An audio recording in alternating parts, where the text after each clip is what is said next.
What is up, guys? Welcome back to CageChat MMA. We are here for, of course, the UFC Vegas 31 preview. Islam Makhachev versus Thiago Moises. Of course, we're a week ahead and a week ahead of the UFC 264. And we're going into, we've had the aftermath of that this week. But now it's time to focus on tonight. And we're back in Vegas, of course. We were at the Team Mobile Arena last week, but we're in the UFC Apex this weekend.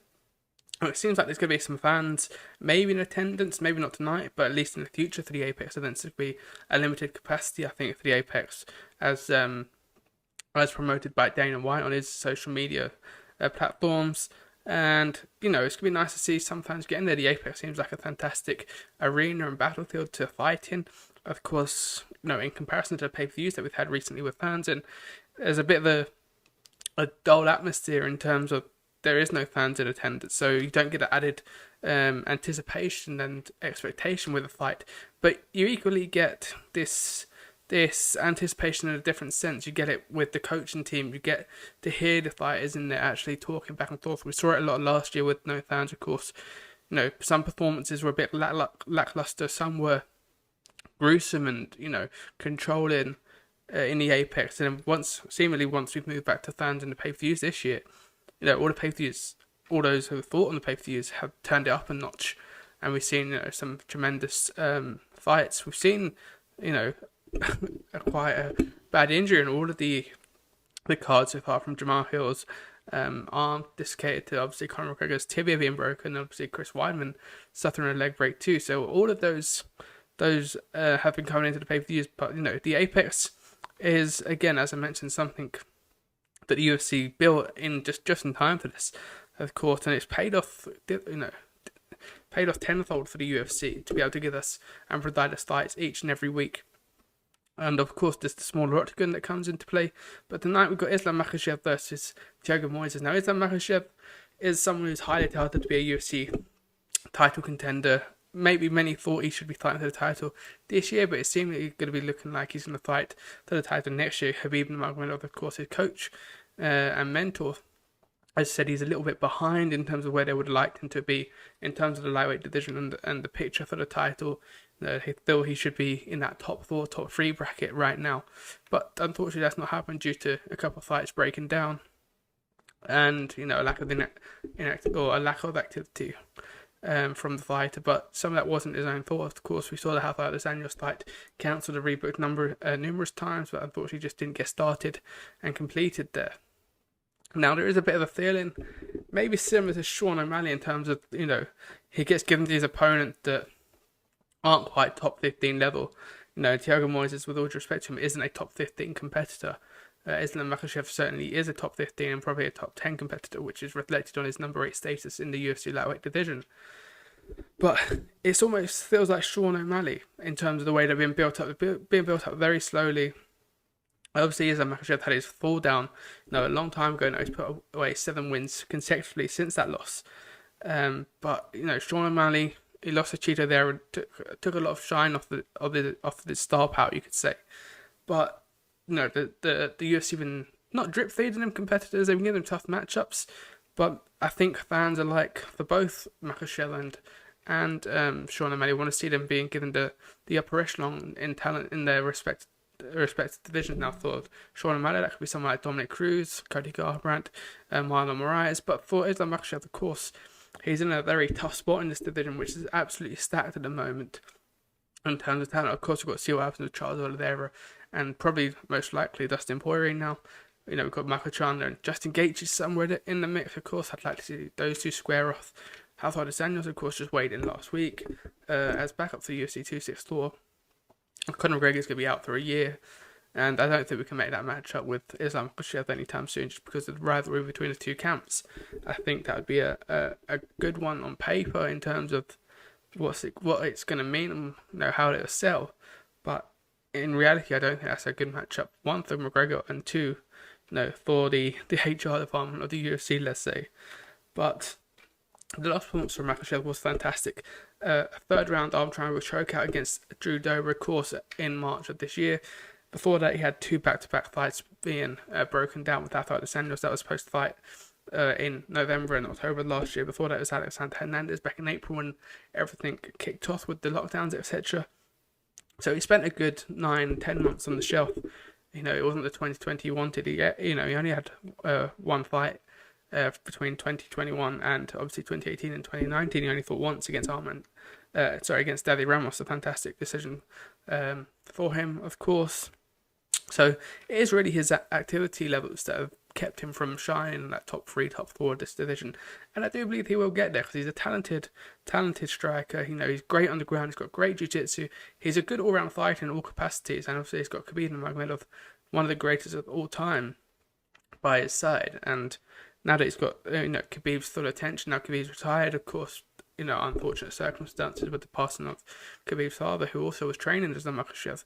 Khabib's going to be able to pass down that knowledge, and it seems like, he's certainly got that mentality of being a good tutor and a good teacher. He seems like he's directly taking the baton over from his father, and he's going to continue that legacy that Abdulmanap, paved really. And Khabib's 3-0, I believe, in terms of his students this year. He's won 3 fights and lost 0, and tonight he's going to be looking to make it 4-0 and potentially start laying claims to Coach of the Year this year, which would be a fantastic tribute to Khabib Nurmagomedov, of course. That Arman Tsarukyan decision win, of course, back in 2019, back in April, a fantastic win. So he's got some good names on his resume, and it's just, at this point, as we mentioned, getting into that top 10, that top 15, and making sure his competitor and his opponent who he's fighting has got a number next to their name before, the fans start to turn away, you could say. But I do expect him to beat Thiago Moises, with all due respect to Moises, who's 15-4. He's coming into this with 3 wins: Michael Johnson, Bobby Green, Alexander Hernandez. All due respect to them, none of them, in my opinion, are on the level of Islam Makhachev, but who knows? This is the fight game. We've seen some freak incidents, freak injuries take place, and who knows if, Thiago Moises checks the right kick or, stops the right move and, maybe catches Makhachev in a position. Who knows? Maybe we could see Makhachev suffer his second professional loss and his second loss in the UFC. But I don't see the fight panning out that way. Let us know your thoughts in the comments down below. Obviously, 19-1 against 15-4, 5'10" versus 5'9", both of them in that lightweight division. Identical reach, and it's just an inch and a half in advantage for Makhachev. So it's going to be interesting to see how the fight plays out. I do, as I mentioned, I think Makhachev gets a finish here. It is his first 5-round fight, so maybe, his team have even himself has said maybe, try and prolong this as much as possible so he can get that experiences and going the distance in a 5-round competition, because he's been 3 rounds numerous times, but he's not been in those championship rounds. And if he wants to become a championship fighter next year, he's going to maybe need to learn and feel what it's like to be in those deeper and darker rounds where it can get a little bit more gritty. Or you go the other way and say, you've not been really active for the past, 18 months, 24 months. Let's get in there, let's get back out there, and let's look at a date in November against a Rafael dos Anjos or someone of that ilk. That could be in their game plan also. But I do think there's going to be a finish in round 3, round 4-ish for Islam Makhachev, who will improve to 20-1 and to, really look up and build at those rankings, of course. Of course, we had last week, Dustin Poirier move up to the number 1 contender, or retain the number 1 contender spot. But it's going to be really interesting. I do think, the ilks of Tony Ferguson, Rafael dos Anjos, Dan Hooker, who I think at least this weekend, or this week in the media day, it looked like to me that, or it looked like on social media, Islam Makhachev called out Dan Hooker, maybe called Dan Hooker scared. So it could be interesting to see, how that plays out. If Makhachev wins, he is 8th in the rankings. If we have to take a look at them now, he's 9th in the rankings. Dan Hooker's just 1 spot ahead of him. Conor McGregor's not going to be out until, back end of 2022, probably maybe the summer of 2022. So he's pretty much irrelevant in this scenario. Maybe the only time you can call Conor McGregor irrelevant at the moment. But you've got Rafael dos Anjos there. Again, these two were scheduled and penciled in to fight twice previously. Maybe you can try it out a 3rd time, or you give it, to Tony Ferguson. And then we've got the Tony Ferguson, the Khabib issue. Maybe sort it out with the student fighting, the Masters. I want to say nemesis, but arch rival in terms of the way that the fight was built up so many times. Michael Chandler, you got Dariush, of course, in number 3. I'd like to see somewhere between Justin Gaethje, Dariush, and Chandler. I'd like to see a fight break out between one of these 3. Maybe personally, I'd give Dariush to RDA. and maybe Justin Gaethje to Michael Chandler to, re-establish the next fight, Charles Oliveira, Dustin Poirier. Of course, you could make Justin Gaethje, Dustin Poirier 2, Gaethje, Charles Oliveira 1, or Chandler, Oliveira 2. Of course, Chandler was just seconds away from becoming the UFC lightweight champion against Oliveira at 262. So there's still enough building blocks to rebuild that fight in the future. And a fight I'd personally like to see in the future is Chandler Poirier. So if Makhachev gets to win tonight, maybe you do book him up against maybe in another 5-rounder against Dan Hooker. Obviously, Dan Hooker last year, had a split decision win against Paul Felder, and a unanimous decision loss against Dustin Poirier.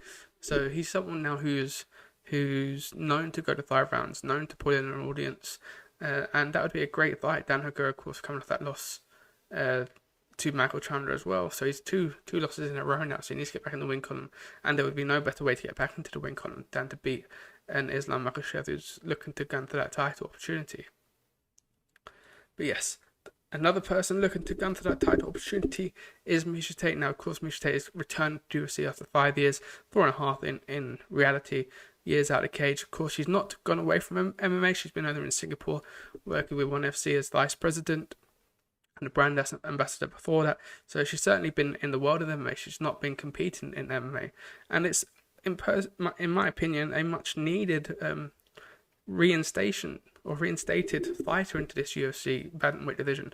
Right now, it's, we've got Amanda Nunes is so dominant as a champion that we kind of need someone just to bring in and maybe freshen it up, maybe, maybe for a spanner in the works. You've got Holly Holm and Jermaine Durandamy at the top of this division, both, having lost to the champion in title fights. Of course, Miesha Tate was the one who took the belt from Holly Holm, and obviously Nunes took it straight away from Miesha Tate. So there's a lot of narratives that could still be played out in 2021 that was, left behind and maybe thought, we'd seen the last of the 2015 and 2016. But I do think we get to maybe revisit Miesha Tate versus Nunes too. If Miesha Tate wins tonight, she's beat someone in the top 10, she beats an Aspen Ladd or she beats a Holly Holm again, you certainly, wouldn't iron her out of the title position in the next 12 months, 18 months. Of course, we've got to see Nunes Juliana Pena next month. Or this month, next month in August at 265. But she's up against Marion Reneau, and now Marion Reneau will be retiring tonight regardless of the result, and maybe that adds a bit of an air of what's going to happen tonight in this fight. I think a lot of people are backing Miesha Tate, one because she is a former champion, and two because of the excitement that she brings and the almost story of the element of the returning champion. She'd fallen out of love with this sport, and if you heard her speak for the past couple of months building up to this, that her mind wasn't in the game due to personal issues and life outside of the sport. But she's dialed into this camp. She's dialed back into the sport. She's been training at Randy Couture's gym, I believe, down in Vegas with Eric Nixick, a fantastic trainer and mentor. Of course, you've got Lex Francis Ngannou on that team, Casey O'Neill. So there's a fantastic array of talent there. But, from all accounts, it seems like she's back in the business to be here for a long time. And I think she's still got 6 fights in her contract, if she said rightly. So she's looking to be fighting 3 times over the next 12 months. Marion Reneau's a fantastic position to start tonight. But, of course, there's she's been out 5 years, ring rust, etc. There could be, a way that we see Miesha Tate maybe retire again tonight, but I don't think that's going to happen. I think she's here to stay. She looks in fantastic condition. She looks in peak performance. She hit championship weight yesterday. So I think she will return victorious. Now, she was actually in the fight, on the card at UFC 205 the first time I really watched UFC in mixed martial arts. And obviously she lost to Raquel Pennington. And even then, that performance wasn't someone you thought, was a performance of someone that needed to retire.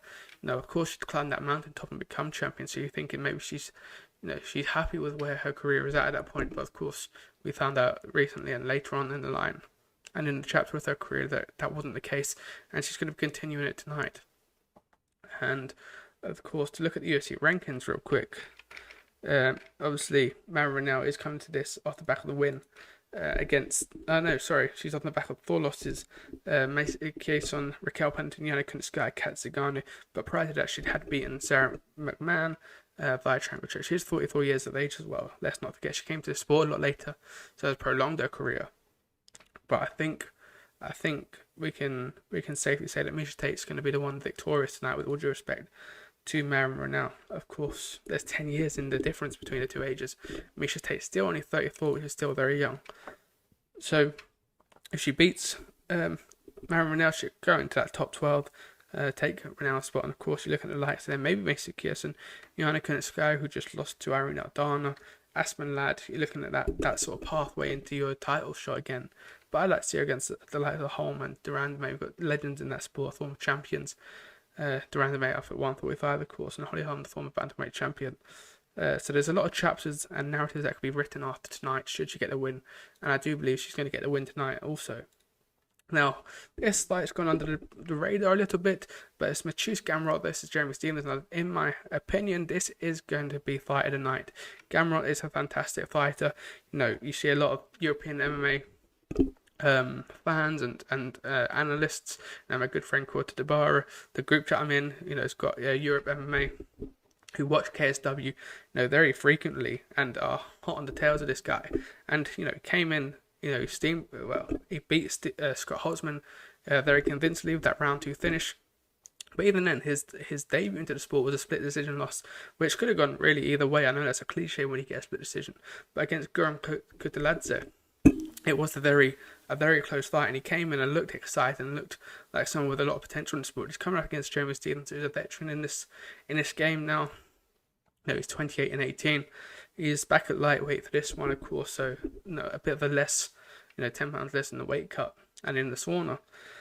So it's going to be interesting. Both of these are very violent fighters, but I do think Gamrot's going to get the victory tonight. I think he's just that little bit better, and of course still in his peak at 30 years of age, whereas Jeremy Stephens is 35 years of age. So I do think Gamrot's going to get there, but I do think that these two will be walking away with the fight of the night bonuses, or at least one of them will be walking away with the performance of the night bonuses. I don't see this one going the full distance, to be honest, but it's a fantastic fight nonetheless. Jim Stephens is on a bad run of form, of course. 4 losses and 1 no contest. Calvin Cato, Yair Rodriguez lost and no contest against him. Zabit Magomed and Jose Aldo, of course. So he's going to need a huge win here tonight, or his future in the sport, or at least in the UFC, could be questioned and be in doubt. His last fight was supposed to happen in April, of course, but if you remember, he pushed Drakkar Klose the day before on the weigh-ins, and of course got that fight cancelled because Drakkar Klose received an injury off the back of that push. So he got into a little bit of hot water. Jeremy Stephens, I think, maybe he get cut here because of his form and that last sort of nail in the coffin, but he's back tonight, and thankfully they've given him a fantastic matchup in Gamrot, and one that is probably the most exciting on the fight on paper on this card. This card isn't a fantastic card, but it's got some great names of Miesha Tate and Makhachev, and a fantastic fight in Gamrot versus Stephens. We see this now with the pay-per-views. Stack the pay-per-views, get all your revenue there, get the money there, sell your tickets to the fans, make sure it sells out, and you get 7-8 fantastic fights on paper, 2 or 3 that you'd probably see on the main card, or a fight night on the main card, or as the main event, of course. But unfortunately, we're not seeing that. And if you remember, I think this was meant to be Holloway Rodriguez, wasn't it? Obviously, Holloway and Holloway got injured, so that fight got cancelled. Hence why Makhachev was made the main event. So let's not forget, we actually did miss that fight, didn't we? Which would have been a fantastic fight nonetheless. But yes, we've also got Daniel Rodriguez versus Preston Parsons. But actually, to round out the main card, we've got Rodolfo Vieira versus Dustin Stoltzfus. Pardon me if I butchered that name. Billy Quarantillo versus Gabriel Benitez. Daniel Rodriguez versus Preston Parsons. Amanda Lemos versus Montserrat Ruiz. Khalid Taha versus Sergey Morozov. Francisco Figueiredo, brother of former champion Davison Figueiredo, of course. Interesting to see how he done. He looked fantastic in his last performance. Malcolm Gordon, and we've got Rodrigo Nascimento against Alain Bordeaux. So it is an okay card. It's a good card, and we say it. I said it a lot. There's been a couple of okay cards, and then the card plays out, and they're absolutely phenomenal fights. You get knockouts left, right, and centre on the prelims, etc. Everyone's got that little bit of extra airtime just because there isn't a huge name at the top of the tree, you could say, of the fight card. So yes, I'm going to leave it there, guys, because the card is getting underway. We did lose one fight, unfortunately, tonight. So we're down to 10, but 10 fantastic fights, in my opinion. So yes, make sure to hit the subscribe button, of course. I will see you guys on the next video. And go follow us on social medias at CageChat MMA. And I'll see you guys at a review on Sunday.